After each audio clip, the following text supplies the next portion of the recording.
Now, Greg, you have some interesting career plans. Tell us about your career plans. Yeah, I'd like to be either a stand-up comedian or a baseball manager.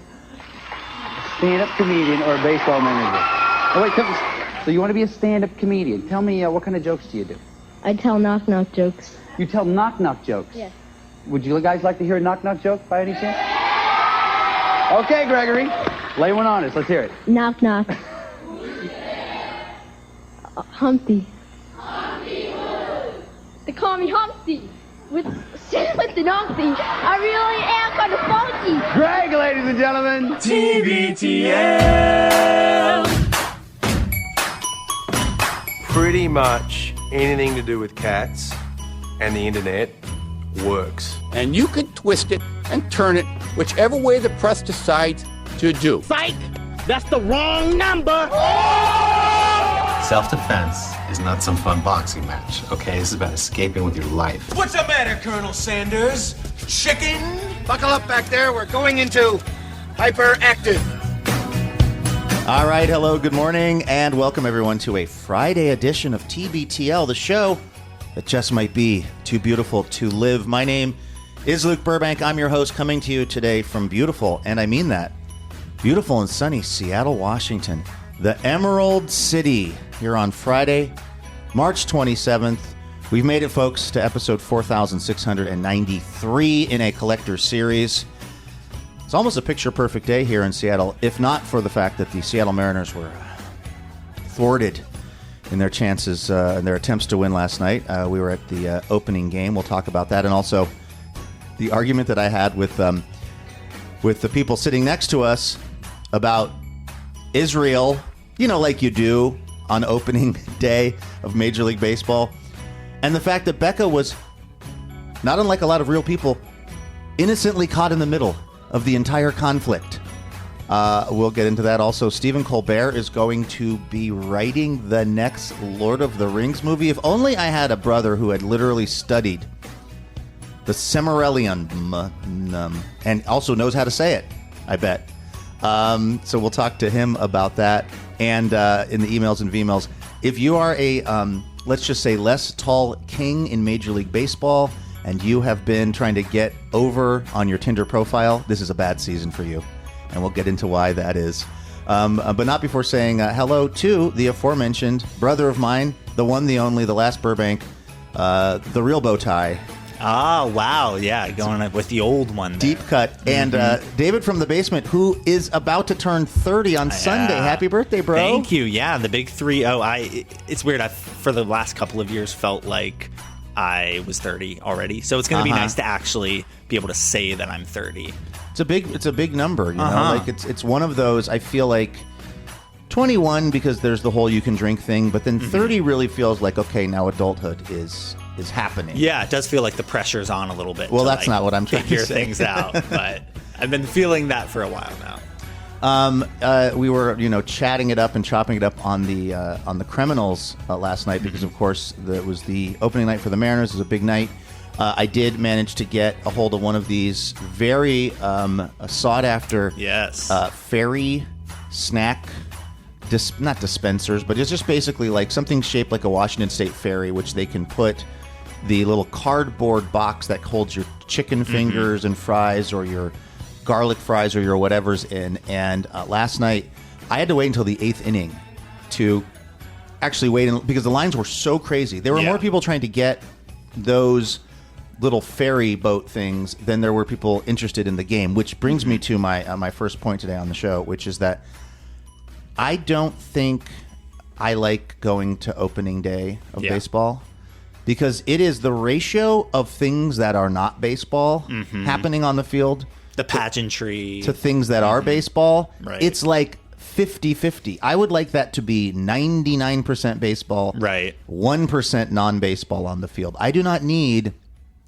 an introduction of the assistant strength and conditioning coach, which was one of the many things Becca and I had to sit through. The pregame whatever shenanigans, and I know, great, we won the American League West last year. I like them unfurling the banner. That I was good with. But there was so much just like pageantry. There was an hour of it before the game started. It was so boring, and I felt like I felt like a lot of the folks that were there at the game also, I mean, I can't judge people's hearts, even though I try day in and day out. I felt like, it was a big, fun social event to be at. And my sense was it was not, show me a Tuesday night or better yet, a Tuesday afternoon. Give me a business person special, baby. That's my go-to. And then we're talking, and again, I'm not trying to gatekeep, okay? I was gatekept once and I hated it. But no, I'm not trying to say who gets to come to the game and how they should enjoy it. But it just had this feeling of like, it felt like, well, and also, look, I didn't love the C-17 flyover as the American flag was unfurled on the field. I turned to Becca and I said quietly, I wonder how they're celebrating opening day in Iran. Yeah. That's like this, because I also don't think of that as a thing with baseball. It seems more NFL kind of coded to me, all this like the military. So it was just, and it was impossible to navigate any of the, sort of like walkways, and just going anywhere was just like totally insane.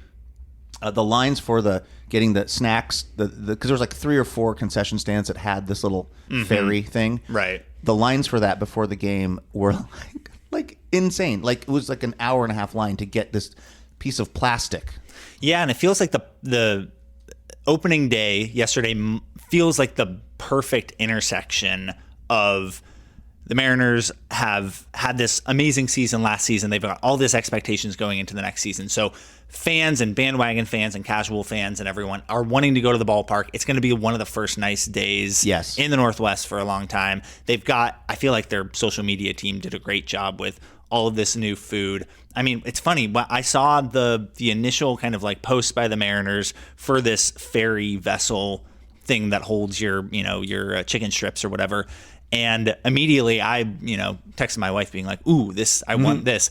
And that was before it kind of like blew up. Then they had their media day and then all the influencers were talking about it. So it makes sense that there were huge lines for it. And it makes sense that it was probably a disproportionately non diehard fan type of evening there. So I don't think I would ever want to go to an opening day game, probably, just because, again, all the crowds. And, whereas you get maybe later in the season or against the Yankees or someone, you get a packed stadium and it feels like it pays off a little bit because it's a really big moment. It might be a big game that has consequences. Opening day, it's kind of like, it's just an excuse for all that pageantry. It's an excuse for our friend Tom Hutler to just be announcing every single one. Yeah. So, which brings us to I can't decide if it was unfortunate or fortunate incident involving the people sitting next to us, or I should say sitting next to Becca, because we had some actually pretty good seats, which I had to buy on StubHub, which came at a high cost. But I figured this was Becca's first Major League Baseball game, or with me anyway. I know you went in Minnesota when you lived back there, and I knew it was going to be a crazy night, and I thought we might as well be somewhere where we can kind of see the field really well, and we're kind of in the mix. And so and it was obviously packed. Every seat was taken. There was no like kind of, on a regular day, there's a lot of empty seats. You can kind of fiddle around and sit where you want to sit and then wait for someone to chase you out. This was not that energy. This was like we kind of shimmied our way to our seats, and those were the only 2 open seats. Yeah, sure. In our particular section. And so the folks to my left was, I think, a mom and her daughter, and they were great. Huge Mariners fans, really like talkative, excited, and just like happy to be there, but also knew their stuff. One of my favorite things about going to a Mariners game is like sitting next to someone and then realizing over the course of the game, they're as big a fan as you. They know the references, they're yelling at the right time, and you have this like friendship there with them throughout the course of the game. I love that. Which I thread a little test line, which was when they introduced Randy. I was like, but is he still mad at Cal? And she goes, I'm going to be watching his body language the entire game. And I was like, okay, we're good. Nice. This is going to work. This is going to be good. Now, Becca was to my right, and to Becca's right was, what do you remember, Bex, about the folks that were sitting there? It was a family. It was kind of an adult woman, and presumably her husband, and then I think her parents. So it was like 4 people. What was your sense of them? Yes. So probably a 30-year-old woman, her 30-year-old husband. The 30-year-old was pregnant and kept talking about it. And then her parents.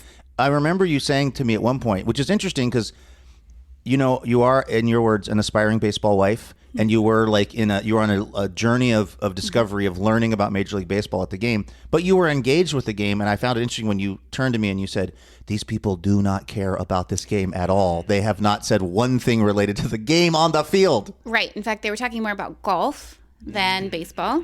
Interesting. Yep. And I thought it was interesting for someone that doesn't know a lot about baseball but was interested to overhear these people talking not at all about baseball. Because these tickets are very, very, very valuable. And one of the things was, I think we were talking about this ferry snack thing at some point when I had gotten back with it. And now let me also throw in this. It was getting pretty cold by the later innings of the game. Yeah.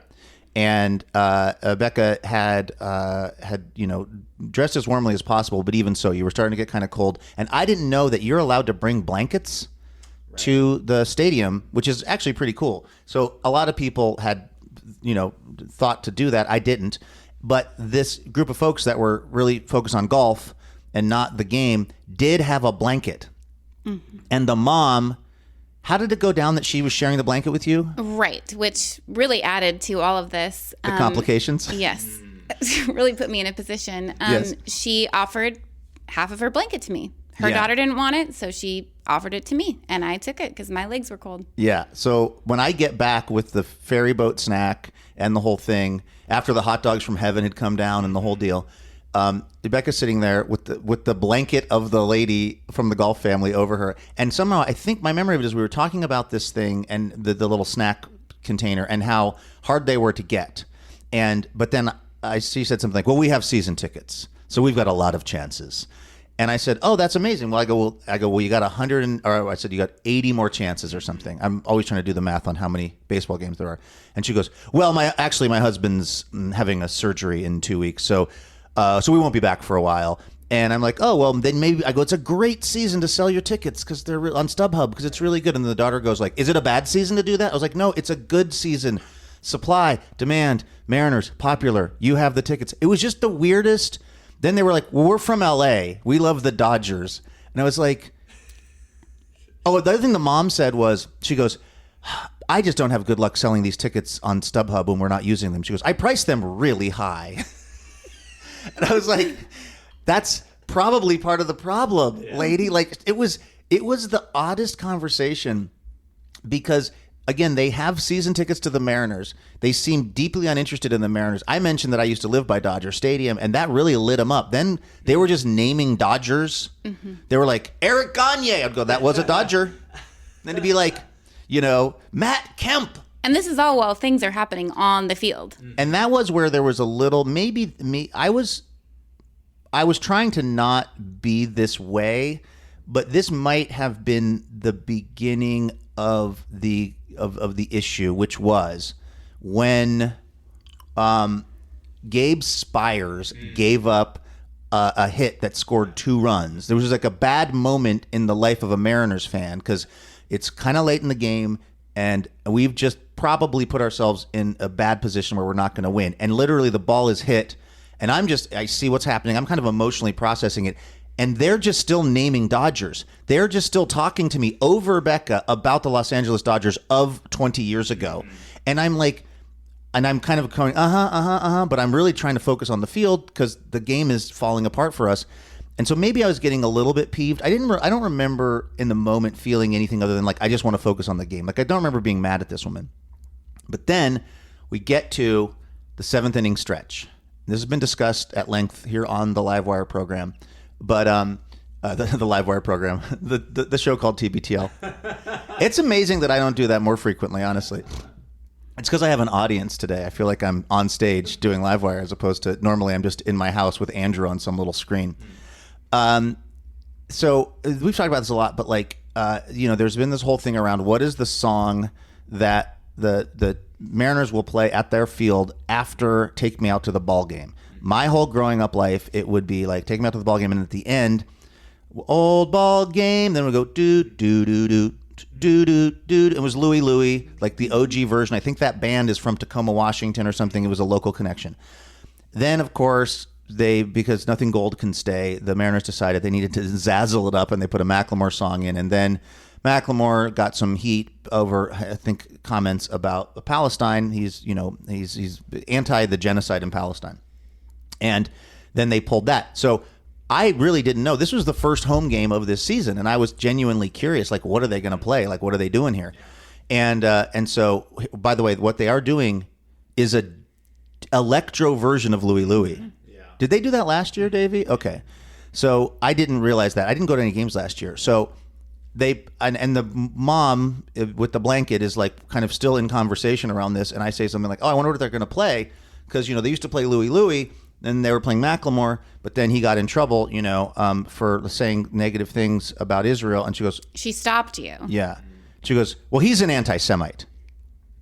And this is very triggering for me because of the idea that, like, we've gotten to this rhetorical world where if somebody is critical of what Israel is doing in Gaza, then that means you are somehow anti-Semitic. You hate Jewish people or people in Israel or whatever. And I just think that those concepts have to be really separated out because it's an easy way to just like completely invalidate something that someone's saying. Like if Macklemore is saying we should not starve children in Gaza, I don't think for me that means he necessarily is an anti-Semite. And I was 3 Coors Minuses in at this point, which is what Becca's family calls Coors Lights. It had a few Coors Minuses. Actually, I think I was having a Modelo. I forget. I was having a couple of beers, a few small beers, and something inside me just shifted where it was like I could just laugh this off when she said, "Well, he's an anti-Semite," or I could be like, "I don't agree with that," and it was. And what I wasn't considering was that Becca was still currently sharing the woman's blanket. And I saw this shift happening in you. Really?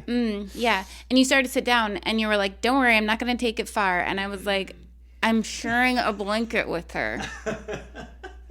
Well, I just felt like I didn't want to just sort of let it go uncommented on because I feel like that's one event. But over the course of a day, that event is playing out thousands, if not millions of times all around probably the world where people are saying something and someone's just kind of, well, let's just talk about America. I feel like here we've gotten to this a lot where people don't want to make it weird. People say a lot of weird stuff. Every like Lyft and Uber I was taking in Florida, I got a Lyft or Uber driver that was on some kind of weird situation with their politics. And as I've been saying, and peace and love to our listeners in Central Florida, it's like a Walgreens and the Haktua girl had a baby. It is a truly wild place, Central Florida. Like it's got some characters.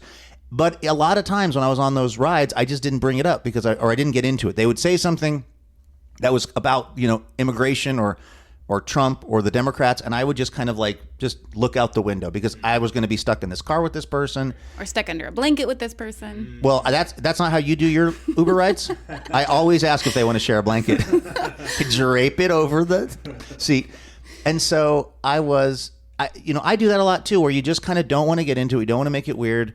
But for some reason, and again, it probably had to do with the few small beers, although I didn't feel like I wasn't tuned. I can't consume enough beer to be very drunk because I run out of stomach capacity before there's enough alcohol in my system. No, you weren't too bad. But I mean, maybe it contributed the littlest bit. But I was just like, she was like, and I said, I don't think he's an anti-Semite. And she goes, well, he is. And then she said something. What she referred back to, which I missed at the time, was that there was this issue with Macklemore, David, that you reminded me of before we started rolling, where he was doing a performance in Seattle and he wore this crazy getup, which looked to be very sort of like a caricature of a stereotypical idea of a Jewish man. And he got some pushback on it. And I was just reading. He apologized immediately and said like that was 100% not what I was trying to do. I can see how it looked. It looked like something else that was never in my mind. I tend to take him at his word at that, for whatever that's worth. But the woman, Becca, you were figuring she was trying to say something else about what the other stuff Macklemore had done. Yeah, she was trying to describe that moment. And yeah, which again I can understand for her how, if she's been told that and then she saw a picture and it offended her and she happens to be Jewish, it's like I can understand her lived experience is going to affect how she interprets that photo of Macklemore versus mine. I missed that whole little part of it because I'd forgotten about the thing that Macklemore did with the outfit. And also, it was kind of loud because they were still playing a jazzed up Louie Louie. And I was also realizing that I'm getting my girlfriend's blanket confiscated pretty quickly from this. And so then I was like, I just wanted to like let her know where I was. And I just said, well, I think Benjamin Netanyahu is a war criminal. And to her credit. Yeah, exactly. Now, and to her credit and also to my detriment, she said, I am with you there. And then I said, well, I'm glad we're aligned on that. And then I went back to just staring laser beams into the field. And then we started to sit back down and she said, do you want this anymore or no? And I said, I think I'm good. Again, to this woman's credit, she was offering you the blanket even after your boyfriend had been very strong on the subject of Benjamin Netanyahu and to some degree Macklemore. So I give this woman some credit. But then it was like, how long would you say it was? 45 seconds. Before whole family. Just all four of them. Blanket, back into the bag. Didn't say a word to us. Family up, gone. They gone. Now, on the one hand, it was getting colder. They clearly don't care about baseball. But it was dolphinately related to me saying Benjamin Netanyahu is a war criminal. Which, if she agrees with it, then why would you leave? Why would you leave if you agreed with it? So, I don't know. I mean, I think part of why I said that too was because what I didn't want to get into in that I wanted to watch the baseball game. And I'm going to stand by the fact that I feel like she escalated it because all I said was I wasn't weighing in on even if Macklemore was or was not anti-Semitic. All I said was then they didn't want to do Macklemore anymore because he said something that was anti-Israel. That could have been the end of it. In fact, if she could have taken that as like, I'm on her team with this or whatever. You know what I mean? I didn't say like Macklemore was wrongly accused of. I wasn't even like weighing in on the politics of it. I was just saying, oh yeah, then they didn't want him to do the song. And then she had to come in with he's an anti-Semite. That to me upped the ante of the conversation a little bit. And then also what I didn't want to do was start to get into like a debate with her about, first of all, because you're never going to win that debate with someone that is on the other side of it from you. And also, I wanted to watch the baseball game. And so I think I was just deploying the nuclear option of Benjamin Netanyahu as a war criminal. Because I was just like, we could like slowly turn the water up on each other like frogs, where I'm like, well, I mean, have we thought about easing the blockades? And I mean, there's, if we look at what's really going on in Iran, like I could try to get into the like foreign policy of it with her. And what are we going to do that for the next 4 innings? Honestly, it would have been better than watching the Mariners bullpen. Well, I think that's the point is that she wanted to talk about anything but baseball over me, whether it's the Dodgers or Israel. or Israel. That is such a good point. You're right. She was committed to the project of not giving a shit about Mariners baseball. And that's I think what bothered me the most. So I'm sorry. Listen, I just want to say, Bex, I'm sorry that I got your blanket privileges revoked. I'm sorry I made it weird. I'll try to not do that. What I'll try to do is do that on a very sort of like infrequent basis. I don't want to be the boyfriend who is making it weird. I almost did that at the Super Bowl party too, when a guy said something about Trump. And also that one, luckily that fizzled out. So I'm trying to not make that the common sort of behavior because I know that's not fun to be around. But for a person who's done a lot of dumb stuff in public with confrontational behavior, I really am weirdly not super regretful about this one. No. Okay. No, it was okay. What's it like to date an ally and hero? It's unreal. Yeah. Okay. That was all. I just wanted to make sure that I wasn't hallucinating that. It's because usually I come on the show and I tell these stories of what happened to me, but there's no one there to like independently verify. Did I get most of the? You got it right. Most of the broad strokes. Okay. Thank you, honey. My legs were a little chilly, but. Yeah, but we stuck it out for the whole game. I was very impressed with your, as a person who doesn't follow the Mariners, or baseball at all, and who is generally cold, like physically It's my gets default cold. setting. And it was freaking freezing by the end. You were like such a trooper, honey. So good job. Thank you. Go Mariners. On your mark. On your mark. Get set. Get set. Now ready. Ready. Go. Everybody rattle, dazzle. All right, let's thank some dazzling donors. These fine folks are donating a dazzling amount of dough to TBTL or Livewire, whatever you call this show. And we are very, very appreciative of it. Folks like Katie Bracken, pronounced Targus. Katie is in Tacoma, Washington, and says, ahoy hoy, greetings and salutations, Luke, Andrew, John, and all the tens.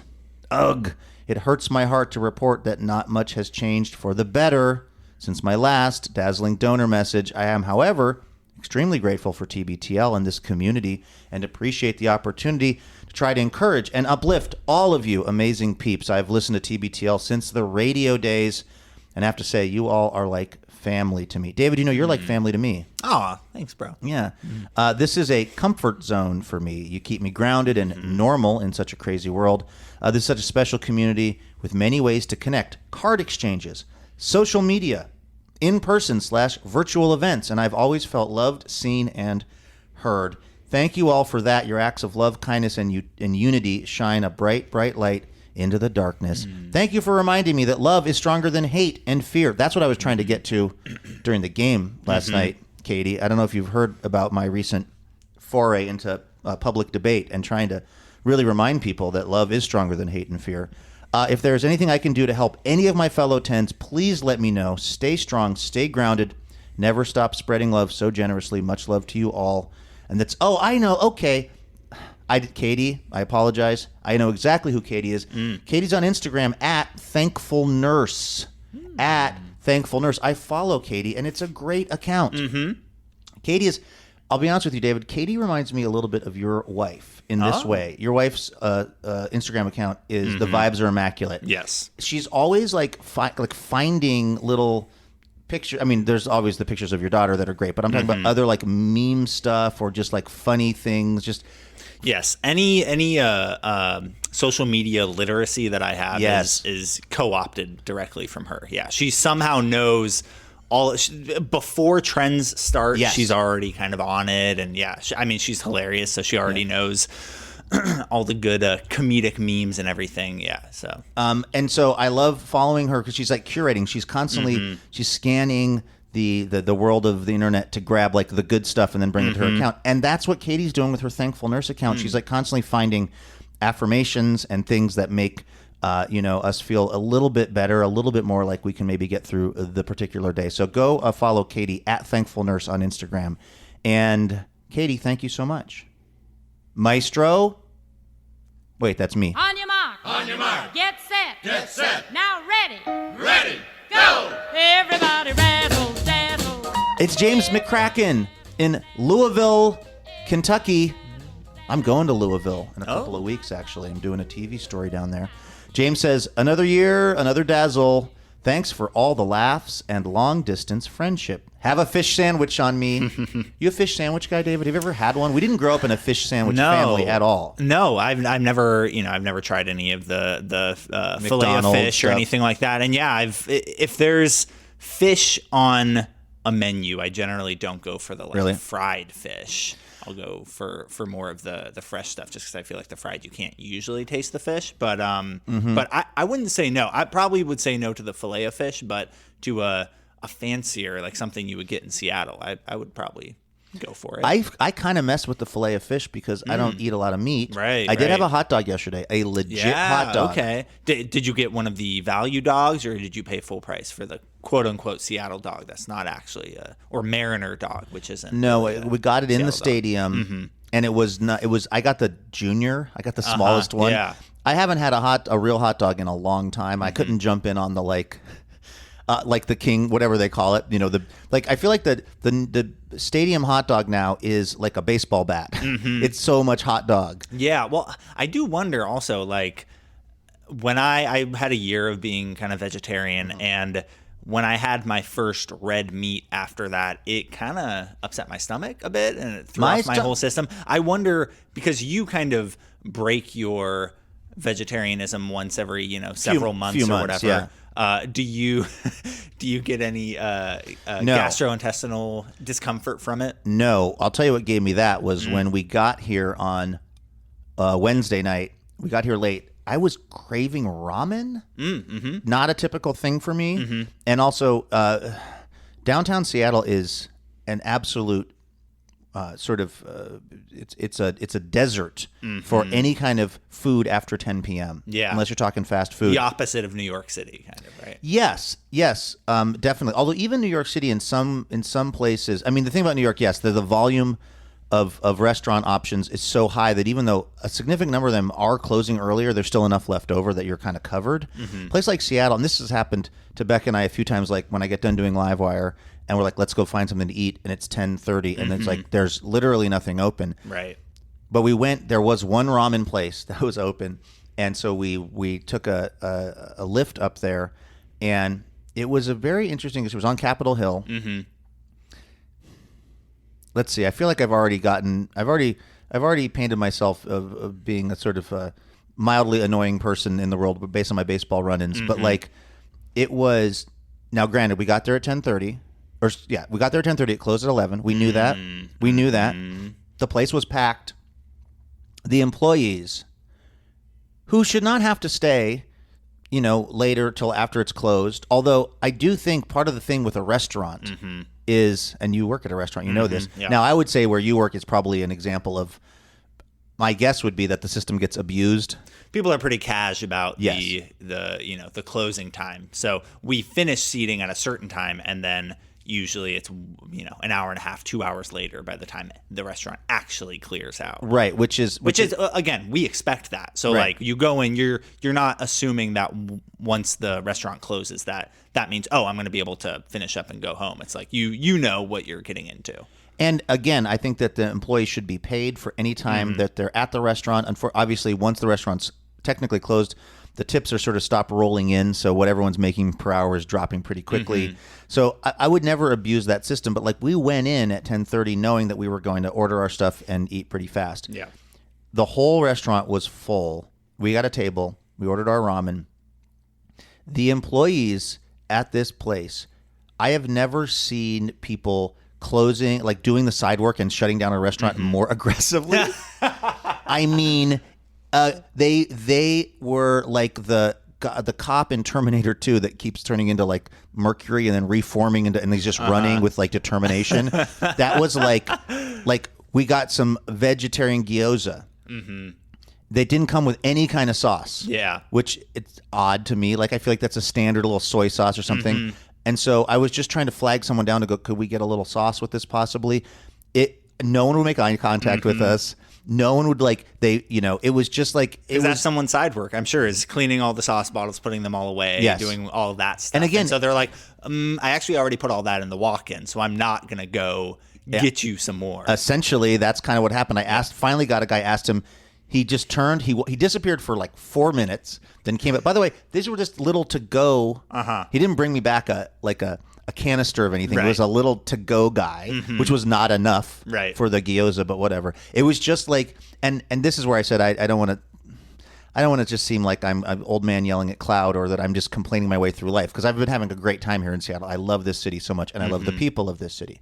But it definitely felt generational to me as well. Now, I said to Becca, I was like, we are the oldest people in this. It was a ramen place on Capitol Hill at 10:30 at night, okay? Yeah, right. I was like, we are the oldest people in this restaurant. She goes, you are the oldest person in this restaurant, which is fair because there is, about 6-year age gap. But it felt generational to me in a way that was just like there was absolutely no pretense of anyone who worked at this place liking any of the customers being there. And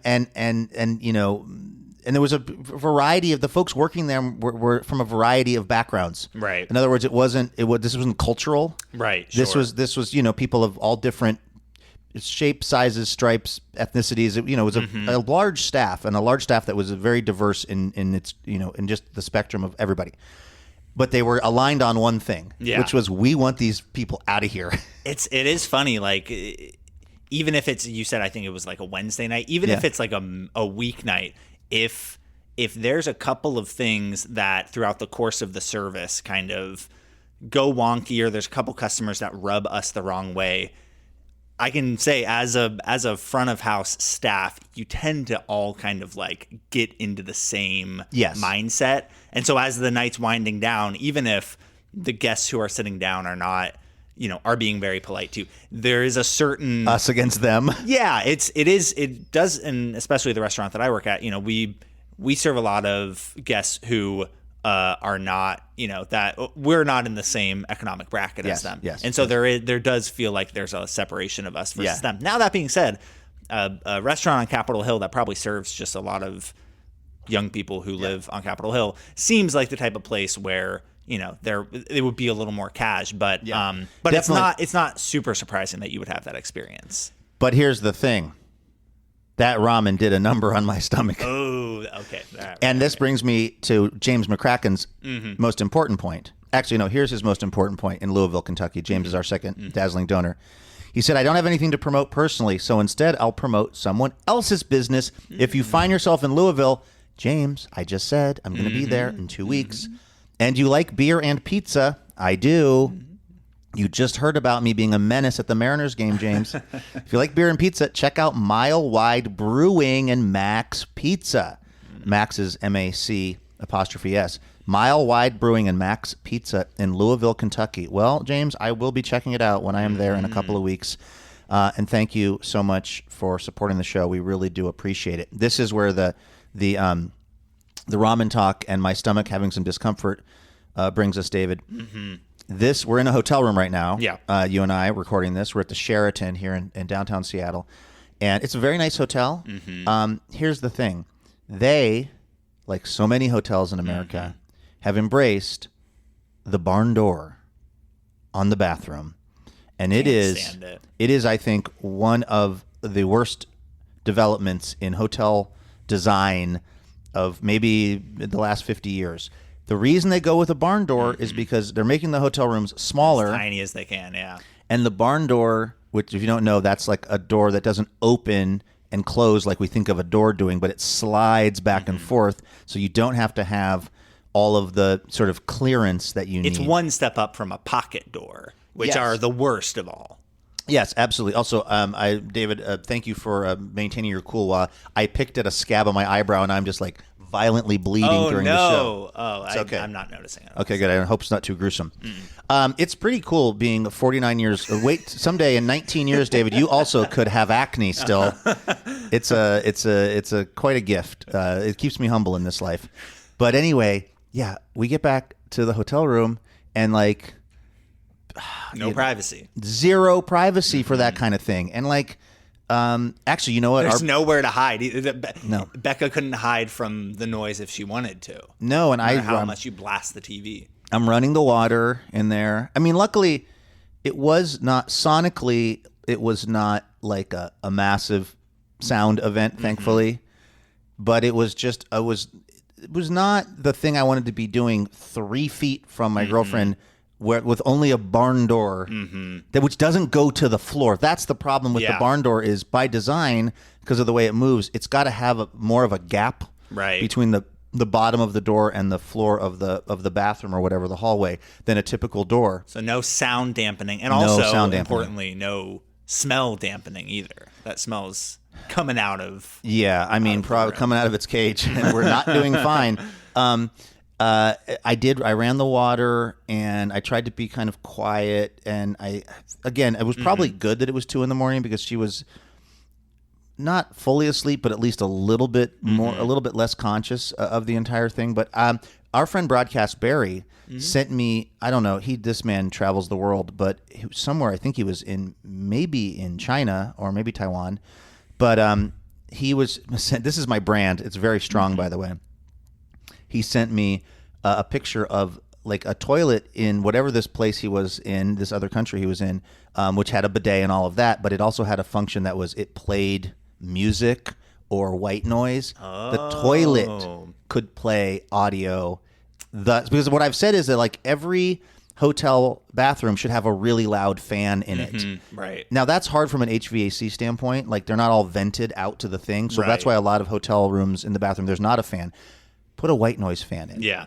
Put in a purely sound base. It doesn't even have to move any air. Just put in something that sounds like a Mack truck that's running that will dampen out all of the sounds. If you're going to put a barn door in, please, hoteliers of America, please put in some kind of sound noise for me. My relationship needs it.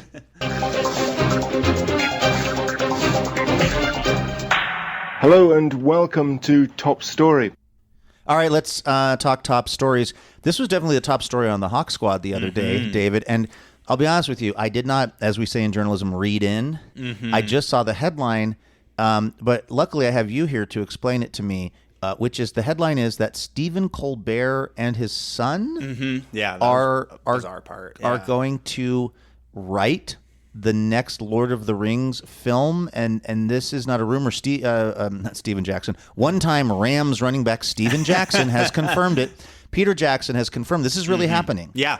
This was a really bizarre headline to see. So basically, I think a year or two ago, it was announced that Peter Jackson and Fran Walsh, Philippa Boyens, the kind of main writers and directing, producing crew that made the Lord of the Rings trilogy, were going to start developing a couple of more movies. At first, it was just going to be one more movie, this movie that they had already titled The Hunt for Gollum, which was it. And that one's coming out, I think, in a year or two, apparently. And it follows Aragorn and Gandalf as they're kind of like searching for Gollum. This is in time, a truncated amount of time that I think is about like 17 years that we see in the book, in the Fellowship of the Ring, but it's basically like one chapter in the book. And so there's not a lot there canonically that they can pull on. Yeah, because you were explaining this to me last time, that there's this whole thing of like, not that they're running out of loader content, but like most of the good stuff has been done in the major movies. And so now it's all these like expanding like the world of one event, or sometimes inventing characters and stuff depending on who the network is. Like, where are we at with like, is there any good loader content that hasn't been already made into something? There's a lot of really interesting stories and world building that happens throughout the course of the book The Silmarillion. Oh, that's how you say it. Yeah, which is a book. It's basically a compilation of like notes and things that Tolkien wrote after Lord of the Rings and some before. It's kind of just all this mythology leading up to the War of the Ring, the time when we see in the Lord of the Rings. All of that, due to some bizarre red taping of the licensing of the Tolkien estate. Basically, no Amazon, Warner Brothers, none of these production companies have the licensing to do any of the stories that are in that text. So that's like all they have is what is inside of the text of the Lord of the Rings and the Hobbit, which are kind of coupled together. And that includes obviously all of the story of the Lord of the Rings. What it also includes is what are called the appendices, which are, an appendix that you would get at the end of the book. And at the end of The Return of the King, the final Lord of the Rings book, there's probably like 30 or 40 pages of just, again, kind of world building, origins of certain characters, the future of certain characters. So there is stuff there. It's interesting. It's certainly interesting to read. And it's nice after you finish the whole story, you kind of have these extra chapters that are, a little extra cherry on top. But that is all that the Amazon people had to work with when they, have been making this the Rings of Power, the TV show, and that's as well what Peter Jackson and his team have to work off of for these new films. So all that to say, that is the reason why the first film, The Hunt for Gollum, is kind of this really tiny bit of the story, and they're just kind of fleshing it out, and they're allowed in that space to have the liberty to create out of whole cloth, new characters and kind of new storylines, as long as it aligns with the narrative that they've already set up. And so I'm not hugely excited about that film. Really? We don't really know a ton about the casting of it. Well, that's what I was going to ask. Like, we'll get to the Colbert part in a moment, but like, it seems to me that like, if I'm Peter Jackson and I want to make another one of these movies and I want it to appeal to all of the diehards, aren't you like, you have to cast Andy Serkis as Gollum? You have to cast like anybody who's in there who's been in the other movies, right? Like, you want to get the whole gang back together? You would think. I mean, it would certainly be the most marketable. And Andy Serkis is easy because Gollum, you just put a ping pong green balls screen on him. scoot, and on him, and he becomes Gollum. But for the other characters that they've have aged significantly, I guess that's especially a good point. A guy like Ian McKellen who is. I mean, I don't know if he is on any film sets anymore, just because he's of pretty At least he advanced age. started out as an old wizard, right? That is so true. At least that is true. Like, they can do a certain amount there. I mean, it could be harder with like Aragorn, or right? something, And or there Legolas. were rumors. Yeah, there were rumors that Legolas was going to make an appearance as well. And so those characters. I mean, Aragorn again, he's kind of gruff, anyways. I guess you can kind of DH him. But a character like Legolas, who's like this pristine, very young-looking character, they already tried to DH him for the Hobbit films. And one of the Hobbit films, Legolas shows up. It's a whole thing. Don't get into it. Tolkien people hate it. But he shows up and he looks weird as hell. He looks old, but they've tried to DH him. So, there's all these. Right. And I think studios have this impression that like, oh, we can do the CGI de-aging and it's really good and we pull it off. It's not good. I know. Guys. I feel like I've never noticed. I've never seen that deployed as a tool effectively in a way that wasn't distracting. Yeah, they did it for a couple of the newer Star Wars movies, in specifically the Rogue One Star Wars movie, which was like the time leading up to A New Hope. They de-aged Yoda, right, to back when he was hot. Dude, he's still hot to me. He was a whole snack. No, they de-age General Tarkin, who's I forget the actor who played him. They also de-age Carrie Fisher. Oh, okay.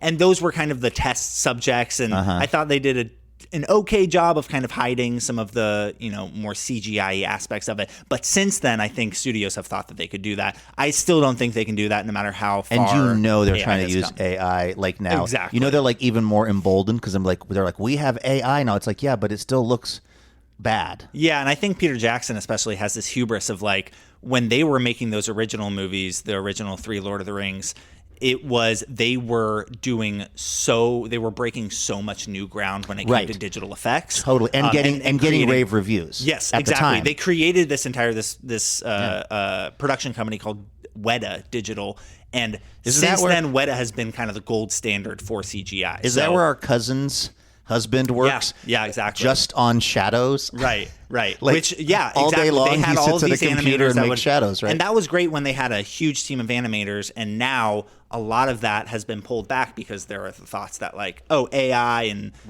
computer assistants can help us with a lot of these design aspects. Anyways, all that to say, I'm not hugely excited for that Gollum movie. I'll give it a day in court because I think Peter Jackson and his team have done a great job of kind of creating the world and the feel. I believe Howard Shore, the composer who did the original composition, I believe he's doing the music. So they've de-aged him too. Yeah, right. They're like, why? So is that the one that also Colbert and his son have been tapped to write? And is this a gimmick? It certainly feels gimmicky, but it is. I mean, it's been greenlit as another film. So The Hunt for Gollum is one. Okay. The second one, I believe the name that they're giving it right now is called A Shadow of the Past. Okay. And it's even more so taking a teeny tiny portion of one of the books and expanding on it when no one has asked for it to be expanded on. So it's what Colbert has said is it's a few chapters in the first book where the 4 hobbits it's their journey between the Shire and the town of Bree, which is kind of the first town filled with big people, as they would say, or just like men that aren't hobbits. Okay. And that journey in the books is like 6 chapters or something, and they go through this whole adventure in what's called the Old Forest, which is just like a kind of spooky, haunted wood that they have to navigate through. In that journey, they meet this guy Tom Bombadil, who's kind of a legendary character. And so what Colbert has said is basically that's going to be the story. And I've been seeing kind of conflicting reports of that's the story, but also there's going to be an aspect to it of the actors who played the Hobbits, Sean Astin, Billy Boyd, and Dominic Monaghan, who played 3 of the 4 Hobbits, are going to be. It's going to be basically them like telling the story of it to one of there's all of this contrived aspects that I think is so that they can re-sign on some of these actors who were really good in their roles, but also they can be they can be the age they are, they're reflecting for those scenes at least. But I will be interested to see what they do. Again, it's hard to be too excited. I feel really protective of the material, especially after what Amazon did with the TV show. And I mean, frankly, back 15 years ago now when they made the Hobbit films and they were kind of a train wreck. So it's always kind of fun and interesting to have new Lord of the Rings Tolkien-esque news. I was like being able to chat with Dad about it, but I'm not I think as excited as I would have been if they had announced this 15 years ago instead of the Hobbit films or something like that. Like at that point, I was so starved for the material. At this point, it's kind of like, oh, great, they're just retreading the same stuff from my childhood. Like it feels like my childhood is now being mined for nostalgia with the new by the way, Harry Potter series. Welcome to being 30. Yeah, exactly. That's a real indicator, isn't it? And again, we obviously on this program we stan Stephen Colbert to the highest heights. We love this guy, and he is, for folks that don't know, like a deeply obsessed Lord of the Rings fan, and knows he's a legit scholar, like actual Tolkien professors and like he is a world renowned Tolkien Tolkien scholar. Yeah. So it is in good hands in that sense. It's also, it just feels though like being a late night television host and a very talented sketch comedy or whatever you want to call Strangers with Candy, I guess, being a talented television performer and being a Tolkien scholar, I don't know if that makes you a Tolkien screenplay writer, because they feel like they're different skills to me. I've been learning this. Boy, you want to talk about going from very high to very low. I've been, for some reason, assigned to cover all these like TV shows of late. Like I'm doing a story about this like a spinoff from the Big Bang Theory universe, but it's an HBO show and it's single camera. And it's, I wasn't somebody who watched The Big Bang Theory a lot, but in talking to the producers on set of this new show that they were filming, he was explaining so much stuff to me that would never even occur to me about storytelling and about why you put something in a scene or why you don't. Right. And then I've been doing, like I did this story about the NCIS and the fact that they got to 500 episodes. Same thing. Not a show that I, would probably myself watch on the regular, but talking to the writers and the producers, it's like there is a knack to how you put an hour of television together or 2 hours of a movie or whatever. Like there's just, it's something that you get good at by doing it a bunch of times and trial and error. And like, there's just a lot more kind of going on behind the scenes of that than I sort of realized. So even more so, it's like, I'm just wondering if Colbert knows how to do that part of this. Yeah. And my sense is that he's more of a consultant, or he'll end up at the end of the day being more of a like Tolkien consultant to it, because also signed on is the screenwriter of essentially all of the Lord of the Rings and Hobbit films, this woman Philippa Boyens, who's really good. She knows, she seemingly knows how to write this specific text as film, as screenwriting. So I'm gonna assume that he will be well guided, but it is, it was shocking to see, because you don't think of Colbert as someone who could write for TV, because I don't know. I mean, I assume he wrote when he was on the Daily Show, maybe. Oh, sure. And I think he wrote. I think he wrote that for his show as much as there's writing for it. But that all just feels really different than like this world of Lord of the Rings stuff, which is so kind of like, it's not comedic. I mean, there are moments, that are considered comedic Right. by the fans of the thing. Right. But And there's just so much exposition that needs to be, so much explaining that needs to be done for a regular film audience that would come see it. You had said in the Hawk Squad, I think it was you were wondering if he might play Tom Bombadil. Yeah. Was that you or Dad? Might have been Dad, Oh, but maybe. I do wonder who they'll have. Would that be like if suddenly like they come out of they emerge from the forest and it's Colbert is there in like a Tom Bombadil outfit? Would that like I feel like that might throw me off as a viewer because he's so associated with non-Lord of the Rings stuff. Like it'd be hard for me to take him seriously.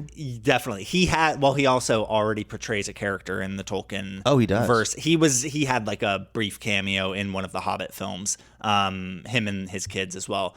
And so, but I also don't see him as having the acting chops quite for that. Sure.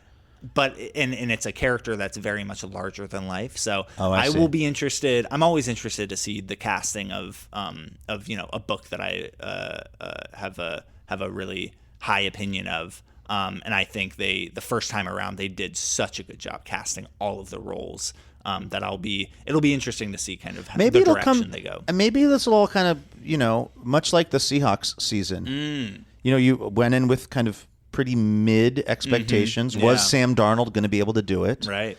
And it exceeded all expectations. Maybe this could be one of those things where it just kind of the pieces fall into place. And if you've got the original screenwriter and you've got the original person scoring it and Peter Jackson is at the helm, this could all just like turn out to be something really, really cool that like works better than you're expecting. Yeah, that's true. And and then it can like pretty easily those films can then fold into the, when I do my marathon of all the films, it's like you can slot those in, which I would be more than happy to do that. But it is hard to not be jaded about really any revamps, retools of stuff that I really enjoyed because it again just feels like that's the only things that Hollywood is able to get funding for are existing IP. Exactly. Like when we see the emojis Lord of the Rings movie, we know that we've reached peak Hollywood. Right. Here I go once again with the email.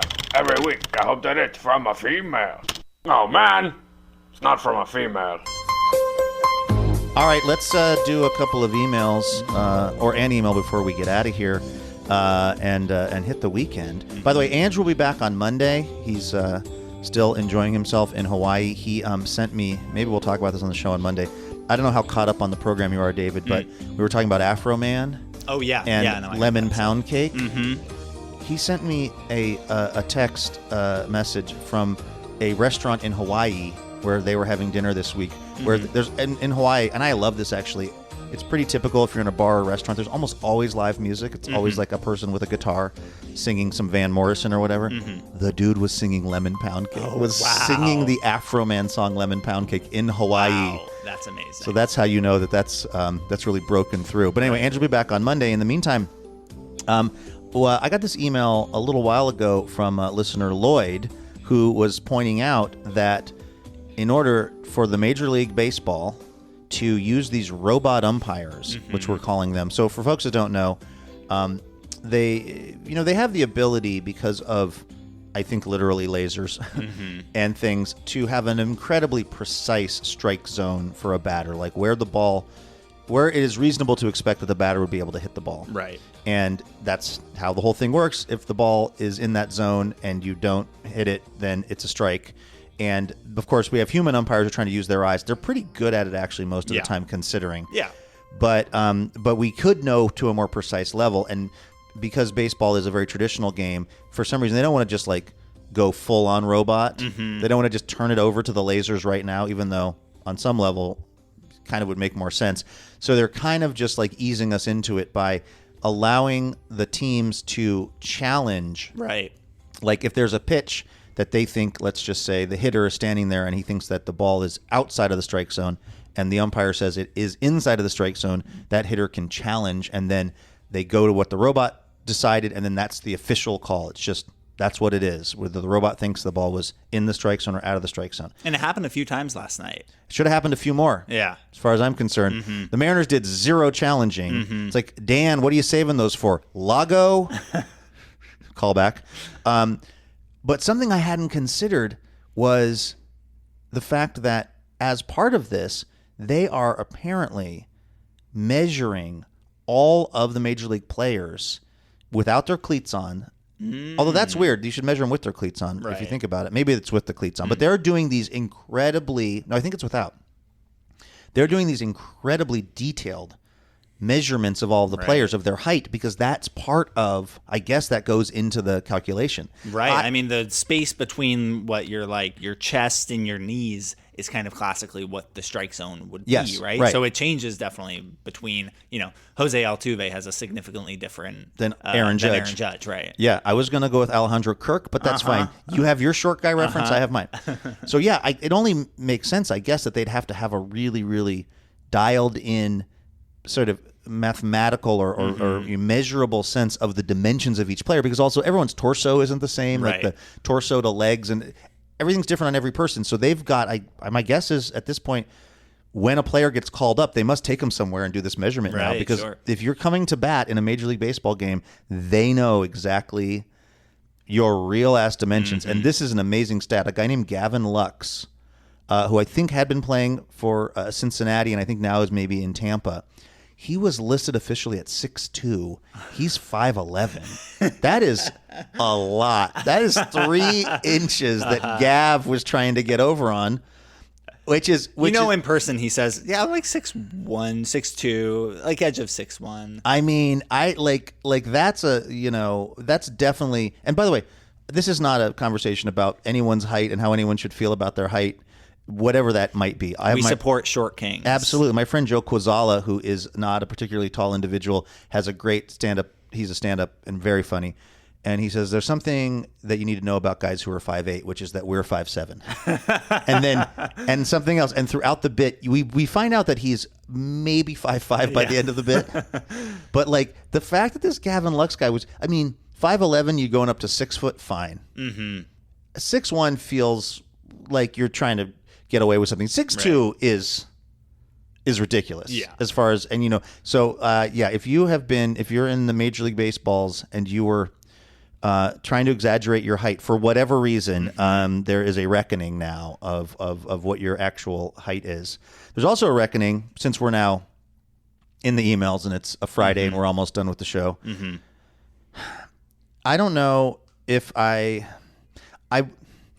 wishing that our friend Andrew Walsh had not, with his eagle eye, spotted the headband that one of our new players was wearing right after he hit a home run. I don't know how far I was going to get before knowing that Brendan Donovan is a sort of a Blue Lives Matter guy. I don't know if that could have been kept from me all season, but I wouldn't have minded having one game of bliss, especially a game where he performed very well. He was probably, I guess Dom Canzone was the best with his 2 home runs. Your doppelganger, Dom Canzone. Right. Going into that game, we had a lot of questions about Brendan Donovan, and so to see him, a new player to the team. Yeah, seeing him, from the first at bat explode, incredible, and be great. Hits a home run, hits a double. Yeah, you're immediately like, oh, this is great. What a great addition to our team. And then to see his it looks like a Survivor buff, but whatever guys with long hair use to keep their hair. But his was definitely one of those the American flag, but it's black for some reason. It's just and so he hits this home run.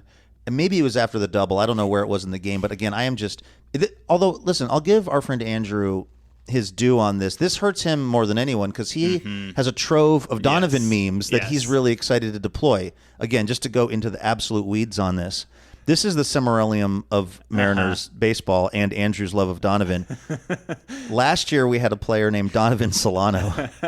And so Andrew loved to make silly memes when that guy Donovan Solano would do something good, which was... pretty infrequent for a lot of the season.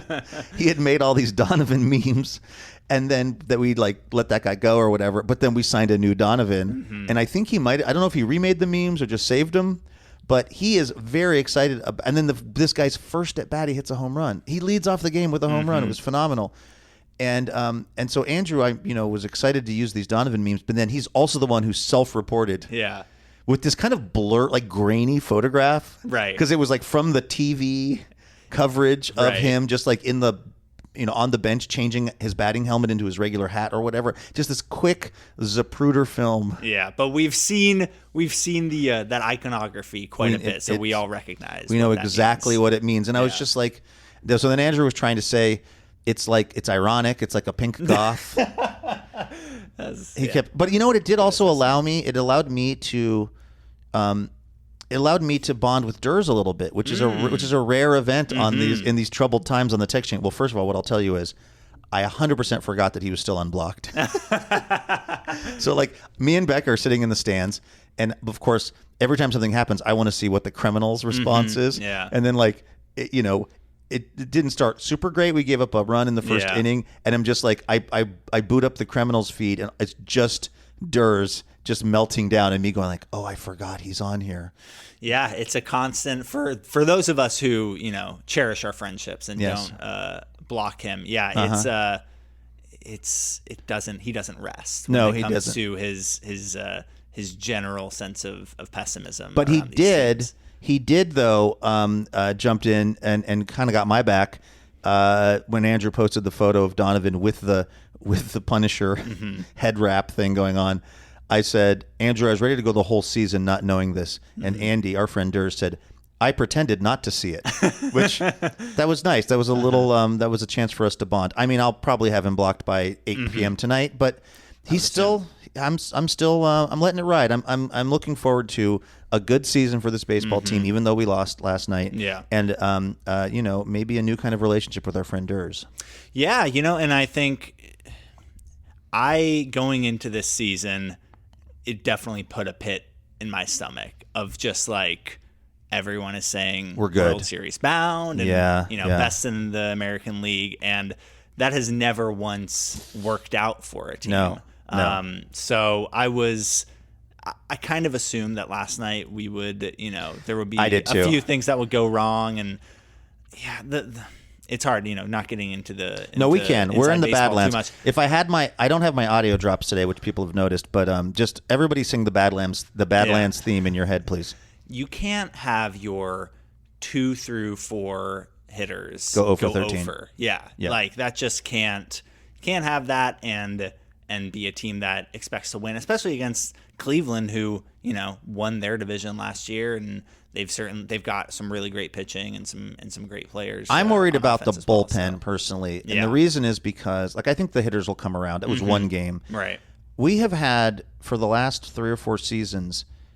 Our bullpen has somehow always exceeded expectations. Yeah. For no reason that anyone can figure out. Right. We've just pulled guys off the scrap heap of Major League Baseball, and they've just had the season of their life. Right. All of a sudden, that guy's a leverage arm. Cool. He'd been on 4 teams, and he didn't show any real flash anywhere, but now he's here, and somehow he's really locking it down. Yeah. And it seems like a lot of seasons we would trade out, we'd change out the name on the back of the jersey, but they would have the same outcome. They would have a really, really strong season that nobody quite expected. Right. I don't know how reproducible that is over time. I mean, I guess we reproduced it pretty well for the last few seasons, but Munoz is great, obviously, but I'm just worried that I don't know. I mean, is Gabe Spires? Is he really good, or did he just have a good season last year? Is Bazardo good, or did he just have a good season last year? Although Bazardo's pretty young. It's hard to say because, I feel like with a lot of these guys, the sample size relative to a starting pitcher is so small in just the amount of guys they face on a day-to-day basis. And so, you can just be on a streak of either facing guys who are maybe not the biggest threat in a given lineup, or, you just get on a hot streak of you have a few pitches, and because you're not a starting pitcher, maybe a team doesn't know all the stuff that you have, and so you're able to kind of go to your full arsenal and look really good. So it's hard, but I still have faith in some of our I still have faith in Matt Brash. I still have faith in Andres Munoz because those guys seem to they just have pitches that Munoz's stuff is a lot of filthy. pitchers don't have. And by the way, one other good thing, I thought Logan Gilbert turned in a workman-like like a decent start. He gave up 3 runs, you know, and I think with our team, with the way our hitting should work, if our starting pitchers keep the other team relatively under control, which I consider 3 runs through 5 or whatever to be relatively under control, we should win some games. Like if our pitching staff does what it's able to do, they don't have to go out and throw, you know, no hitters every night. Right. I think that we should be pretty good on paper. It's kind of interesting already seeing like Adam Jude today in the Times writing about how basically the Mariners already completely blew it on the challenges. Like Cal Raleigh struck out in the 8th inning on a pitch that was demonstrably outside the zone, and he didn't challenge it. And it's just because he's just like too much of a like corporate man. He's too busy not shaking Randy's hand and not challenging in the 8th inning. What's the downside of it on a 2-2 pitch? Exactly. It's like you don't bank the challenges throughout games. It's like you've got 2, and if you get one right, you get to keep it. So there's no harm, especially late in the game, like you said, of using it. And I think that's the type of thing that guys are going to become more comfortable doing.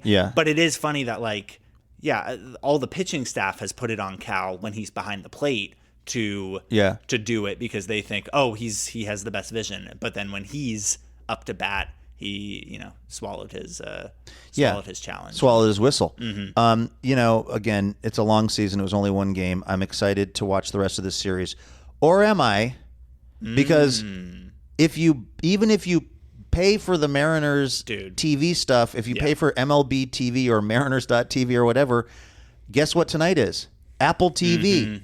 Guess what Sunday night is? Peacock. Well, apparently, according to all the things, it doesn't matter what network it's on if you have the Mariners.tv subscription. That's not what the Times said yesterday. Well, that's what the Mariners app has been saying to me. Oh, okay. Is that you still can watch it. I see. That being said, I have all the streaming stuff, but I was really I forked over the $100. Can I borrow your Apple TV login? Absolutely. I paid the $100. I forked over the money. Yeah. And immediately, like essentially right after Brendan Donovan had his home run, the TV froze up. Oh, no. And I assume it's because so many people were logging on to the server to watch it. But I was like, and then I couldn't get it working again on our TV for like several innings. So I was definitely pissed with it already. And so we'll see if it is, because they advertise it as no blackouts. And so if it is a thing where it's not on because it's on Apple TV, I'm gonna be real one of pissed. the platforms that does have this built in now if you're paying for it, Fubo. I might have to go back to Fubo.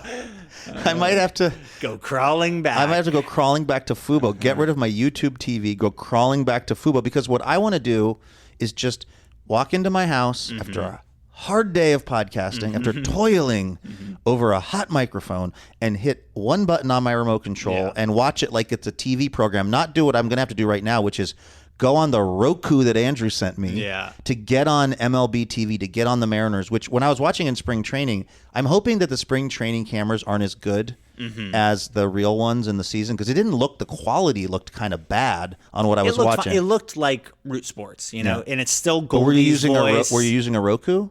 Oh no! I mean, it's in your TV, right? It's an app on my Samsung TV. My expensive TV does not have the MLB app native to it.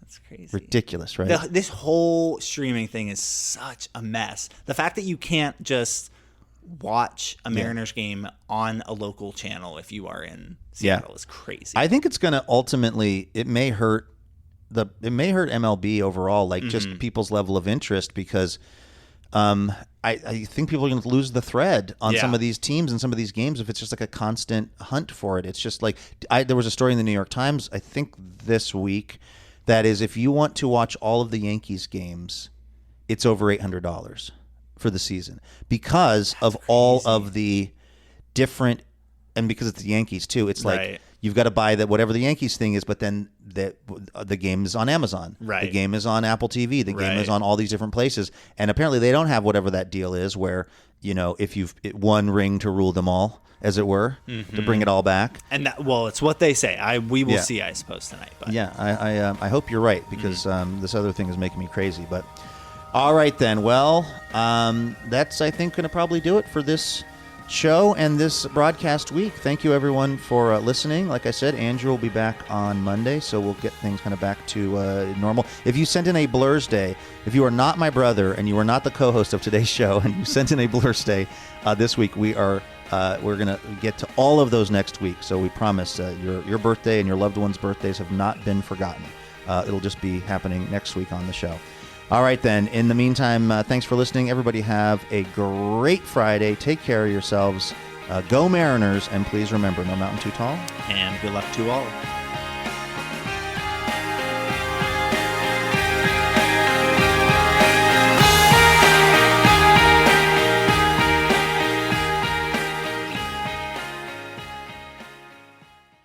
Power out.